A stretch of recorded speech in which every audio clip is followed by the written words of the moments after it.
Back my YouTube channel.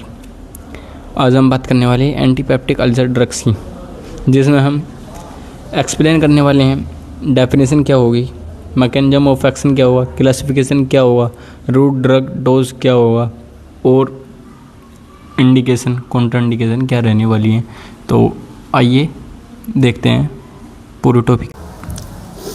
एंटीपेप्टिक ulcer drug वो drug होती हैं जिनको हम यूज़ करते हैं स्टोमच या डुडेनम के अल्सर को, घाव को कम करने में। जैसे कि आप डेफिनेशन में देख रहे हैं कि एंटीपेप्टिक अल्सर ड्रग और मेडिकेशन यूज टू ट्रीट, हम इनको यूज़ करते हैं ट्रीट करने में, ट्रीटमेंट करने में एंड प्रिवेंट करने में, पेप्टिक अल्सर्स को रोकने में, रिड्यूस कम करने में, स्टोमच के एसिड प्रोडक्शन को कम करने में, प्रोटेक्ट करने में, स्टोमच की लाइनिंग एंड एडिकेटिक हेलिकोबैक्टर पायलोरी बैक्टीरिया को डैमेज करने में इसको हम यूज़ करते हैं। अगर हम क्लासिफिकेशन की बात करें तो सबसे पहले हम इसमें 6 क्लास की हम ड्रग्स देते हैं, जैसा देख रहे हैं। अगर हम बात करें क्लास फर्स्ट की तो इसमें हमारा H2 एंटागोनिस्ट आता है, जो हमारी सिमेटिडिन और रेनिटिडिन होती हैं। ये हमारे H2 एंटागोनिस्ट ड्रग जो है H2 रिसेप्टर को ब्लॉक करेंगे और इसमें हम सिमेटिडिन और रेनिटिडिन देते हैं। रूट की बात करें तो ओरल और IV देंगे। डोज की बात करें तो 400 mg देंगे, BD देंगे दिन में 2 बार। उसके बाद हम प्रोटॉन पंप इनहिबिटर देते हैं, जिसमें हम ओमेपैराजोल, पेंटोपैराजोल, रैपिपैराजोल देते हैं, ओरल और IV देंगे। इसमें हम ओमेपैराजोल और पेंटोपैराजोल 20 से 40 mg OD दिन में 1 बार देते हैं, जबकि रैपिपैराजोल IV देते हैं और 40 mg पर डे देंगे OD। उसके बाद हम एंटीकोलिनर्जिक ड्रग देते हैं, जिसमें पायरेनजापाइन देंगे। इसको हम ओरल देंगे, माउथ से लेंगे। इसको 50 mg देनी है, दिन में 2 बार BD देनी है। इसके बाद हम एंटासिड की बात करते हैं तो इसमें हमारे सिस्टमिक और नॉन सिस्टमिक 2 प्रकार की ड्रग होती हैं, जिसमें हमारा सोडियम बाइकार्बोनेट और सोडियम सिट्रेट होगा। सोडियम बाइकार्बोनेट और सोडियम सिट्रेट को हम ओरल देते हैं 325 से लेकर 2000 mg एज ई नीडेड, जितनी की ज़रूरत है उतनी ही हम इसको देते हैं। नॉन सिस्टमिक में हम मैग्नीशियम हाइड्रोक्साइड और मैग्नीशियम ट्राइसिलिसाइड देते हैं। एल्यूमिनियम हाइड्रोक्साइड जेल भी देते हैं। इसको हम ओरल में हम 5 से 15 ml यूज़ करते हैं, 500 mg यूज़ करते हैं। और इसको हम मैग्नीशियम हाइड्रोक्साइड को हम 5 से 15 ml यूज़ करते हैं, जबकि मैग्नीशियम ट्राइसिलिसाइड एल्यूमिनियम हाइड्रोक्साइड जेल को हम 500 mg या 1 ग्राम 4 टाइम यूज़ कर सकते हैं। उसके बाद हम अल्सर प्रोटेक्टिव ड्रग देते हैं, जिसमें हम सक्रियल फैट देते हैं। इसको हम ओरल 1 ग्राम लेते हैं, 4 टाइम डेली यूज़ करते हैं। उसके बाद हम एंटी हेलिकोबैक्टर पायलोरी ड्रग, क्योंकि एंटीपेप्टिक अल्सर ड्रग जो कोज कर रहा है वो हमारा anti Helicobacter pylori drug infection है जो कोज कर रहा है, तो इसको हम किल करने के लिए अमोक्सिसिलिन देंगे, क्लेरिथ्रोमाइसिन देंगे।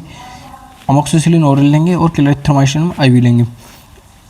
अमोक्सिसिलिन हम 1000 mg ट्वाइस डेली लेंगे, दिन में 2 बार। और जबकि क्लेरिथ्रोमाइसिन 1 ग्राम 6 to 8 आवर्स लेंगे। अगर हम बात करें इसके मैकेनिज्म ऑफ एक्शन की, तो जो हमारा H2 रिसेप्टर होता है ये सबसे पहले हमारा ब्लॉक करेगा। H2 रिसेप्टर को गैस्ट्रिक पैरेटल सेल में ही हमारे ब्लॉक कर देता है। वो जब ब्लॉक होगा तो ये डिक्रीज़ कर देता है, हमारे प्रोटॉन पंप के एक्टिवेशन को डिक्रीज़ कर देगा। और जब डिक्रीज़ कर देगा तो ये हमारे गैस्ट्रिक एसिड को भी डिक्रीज़ कर देगा, जिससे हमारा हाइड्रोक्लोराइड बनना कम हो जाएगा और उसका सिक्रीशन भी कम होगा, जिसकी वजह से हमारा गैस्ट्रिक pH इंक्रीज़ होगा। और जब गैस्ट्रिक pH इंक्रीज़ होगा तो पेप्टिक अल्सर हमारा डिक्रीज़ हो जाएगा, जिसकी वजह से हमें रिलीफ मिलेगा एसिड रिलेटेड डिसऑर्डर में, GIRD और पेप्टिक अल्सर जो है को आराम मिलेगा। उसके बाद हम प्रोटॉन पंप इनहिबिटर देते हैं। प्रोटॉन पंप इनहिबिटर में हम ये हमारा हाइड्रोजन और पोटेशियम एटीपेज जो है इनहिबिट कर देता है, प्रोटॉन पंप में इनहिबिट कर देगा। जब इनहिबिट हो जाएगा तो पैराइटल सेल में ये प्रोटॉन पंप को हमारे इनहिबिट कर देता है, जिसकी वजह से डिक्रीज़ हो जाएगा हमारा गैस्ट्रिक एसिड। हाइड्रोक्लोराइड हमारा कम हो जाएगा। जब हाइड्रोक्लोराइड कम हो जाएगा तो इसका प्रोडक्शन भी कम हो जाएगा। जब प्रोडक्शन कम होगा तो गैस्ट्रिक pH इंक्रीज़ हो जाएगा। जब इंक्रीज़ होगा तो डिक्रीज़ हो जाएगा हमारा एसिड रिलेटेड म्यूकोजल डैमेज। जो हमारी स्टोमच या ड्यूडेनम में म्यूकोजल डैमेज होगा अल्सर फॉर्मेशन का, वो डैमेज होने से बचेगा और अल्सर फॉर्मेशन बनना भी बंद हो जाएगा।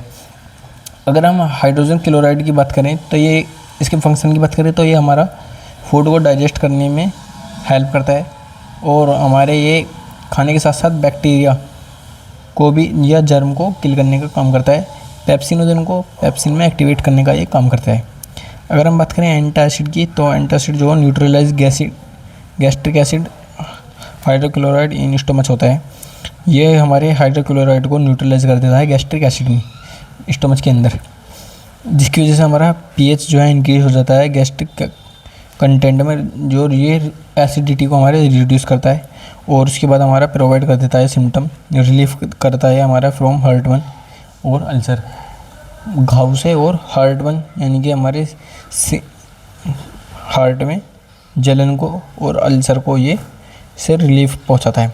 उसके बाद हम बात करें अल्सर प्रोटेक्टिव की, म्यूकोजल प्रोटेक्टिव एजेंट की, तो ये म्यूकोजल प्रोटेक्टिव एजेंट होता है जो फॉर्म में होता है हमारा protective barrier over gastric mucosa. ये प्रमोट कर देता है हमारे हीलिंग और गैस्ट्रिक, ये हमारे घाव को भरने को जल्दी से जल्दी हील करता है गैस्ट्रिक और ड्यूटेनम अल्सर्स में, और डिक्रीज कर देता है हमारे गैस्ट्रिक इरिटेशन को, अल्सर फॉर्मेशन को।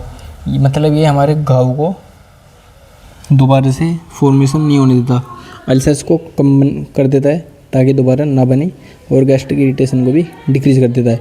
उसके बाद हम एंटी हेलिकोबैक्टर पाइलोरी ड्रग देते हैं जो हमारा किल करेगी हेलिकोबैक्टर पाइलोरी ड्रग को। ये हमारे इन्फेक्शन को, बैक्टीरिया होता है जो कि हमारा किल कर देगी हेलिकोबैक्टर पाइलोरी को और रिड्यूस कर देगी एसिड प्रोडक्शन को, जो हमारी स्टोमच में प्रोडक्शन हो रहा था एसिड का, उसको रिड्यूस कम करेगी एंड एसिड ऐड कर देगी हमारे पेप्टिक में, और अल्सर जो हील करने लगेगा। अब बात करते हैं हम इसके इंडिकेशन की, ये हमें कब देनी है और कब नहीं। तो सबसे पहले हम अल्सर की बात करते हैं, तो ये heal and treat peptic ulcer. Peptic ulcer जब हमारा हील करेगा, हीलिंग के लिए, ट्रीट करने के लिए पेप्टिक अल्सर को हम दे सकते हैं स्टोमच या ड्यूडेनम और एसोफेगस। एसोफेगस हमारा फूड पाइप भी कहलाते हैं, तो इसको भी हम ठीक करने के लिए दे सकते हैं। उसके बाद हम जीआरटी की बात करते हैं, तो इसको हम मैनेज करते हैं एसिड रिफ्लक्स डिजीज़ में, जीआरटी में दे सकते हैं। गैस्ट्रोएसोफेजियस रिफ्लक्स डिजीज़ में हम इसको देते हैं। जूलिंजर-इलियंसन सिंड्रोम में हम कंट्रोलिंग करने के लिए एक्सेसिव स्टोमच एसिड को, रेयर कंडीशन होती है, तो हम एसिड स्टोमच को कंट्रोल करने के लिए हम इसको दे सकते हैं। हेलिकोबैक्टर पाइलोरी इन्फेक्शन में हम इसको दे सकते हैं, कम्बेटिंग बैक्टीरिया को कोज करने के लिए, अल्सर को कोज करने के लिए इसको हम दे सकते हैं। स्ट्रेस अल्सर में दे सकते हैं, प्रिवेंट अल्सर इन क्रिटिकली इल पेशेंट, जिसका ट्रीटमेंट चला हो लंबे समय से, उसको भी हम इसको दे सकते हैं। नॉन स्टेरॉइड इंड्यूस अल्सर में हम दे सकते हैं ट्रीट करने के लिए, अल्सर कोज जो कर रहा है long term non steroid medication की वजह से, तो भी हम इसमें दे सकते हैं। कब नहीं दे सकते, प्रोटॉन पंप इनहिबिटर की बात करते हैं कॉन्ट्राइंडिकेशन की, तो सबसे पहले हम बात करते हैं प्रोटॉन पंप इनहिबिटर।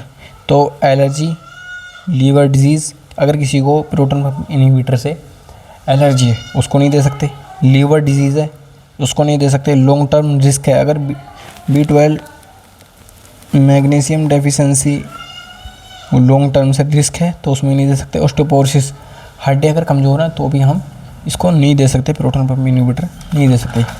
अगर हम बात करें H2 रिसेप्टर की, तो अगर किसी को एलर्जी है H2 रिसेप्टर से तो भी नहीं दे सकते।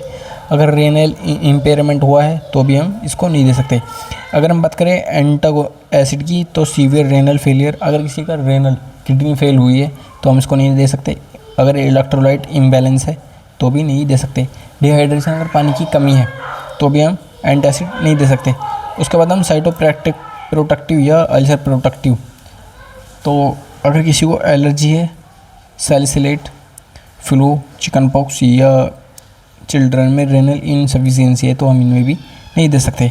एंटीबायोटिक हेलिकोबैक्टर पाइलोरी, ये हम एलर्जी, अगर किसी को इनसे एलर्जी है, लीवर किडनी डिजीज़ है तो भी इन्हें हम नहीं दे सकते।